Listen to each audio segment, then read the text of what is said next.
बगलामुखी नहीं, उनकी जो 64 योगिनियां होती है ना, वो आती हैं पहले। यहाँ पे मैं एक चीज बताना चाहूंगी, हर कोई आजकल यूट्यूब देखकर या गूगल करके बगलामुखी की साधना करना चाह रहा है कि मेरा ये काम हो जाए। हर इंसान को अपनी इच्छा डेढ़ फुटिया भी बहुत वायरल हो रहा है इस टाइम पे। हाँ, तो वो इच्छा पूर्ति हो जाए। मैं यहाँ बताना चाहूंगी कि 10 महाविद्याओं में से एक है बगलामुखी, और माता सती के जाने के बाद इन 10 महाविद्याओं का रूप आया था सामने। और ये 2 पार्ट में डिवाइड है, श्रीकुल और कालीकुल। 10 महाविद्या में 5 है श्रीकुल की और 5 है कालीकुल की। तो जो बगलामुखी है वो कालीकुल की है।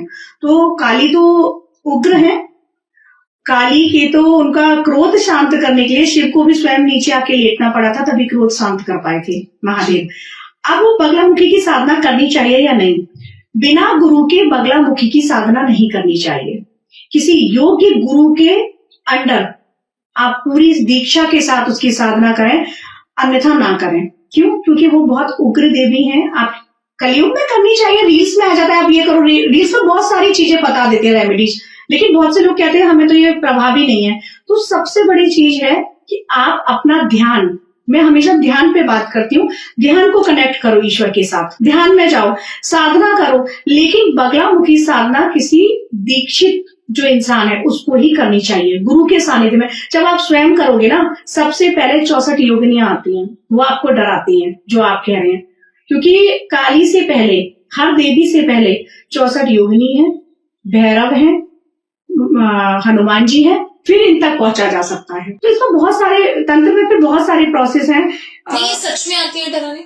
सच में आती है, और मैं कहूंगी तंत्र के वास्तविक स्वरूप को पहचानो आप। तंत्र का ना लोगों ने जनमानस का रूप बिगाड़ दिया है।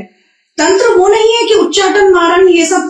तंत्र का जो वास्तविक स्वरूप है, जो शिव ने माता पार्वती को दिया था, उसके असली स्वरूप को पहचानो। तंत्र है क्या? एक सिस्टम है। लोकतंत्र, प्रजातंत्र एक सिस्टम है ना, उस सिस्टम को समझो और उस सिस्टम में पूजा करो जी। यंत्र क्या है? यंत्र जैसे ये मोबाइल हो गए, कैमरा हो गई, एक यंत्र है ना, इनको रिचार्ज करना पड़ता है। उसी तरह से रिचार्ज करने के लिए यंत्र को मंत्र की जरूरत होती है। यंत्र, मंत्र, तंत्र तीनों कनेक्ट हैं। तो तंत्र के वास्तविक स्वरूप को समझो आप। अब तंत्र से जुड़े लोगों को तांत्रिक कहा जाता है, लेकिन वो तांत्रिक नहीं, उनको तंत्रविद कहा जाना चाहिए। तंत्रविद कहा जाना चाहिए, तांत्रिक नहीं होते वो, तंत्रविद। और जो अच्छी जानकारी रखेगा तंत्र की। नहीं, जैसे आप बता रहे कि 64 योगिनियां आती हैं, तो ये क्या क्या करती हैं आगे?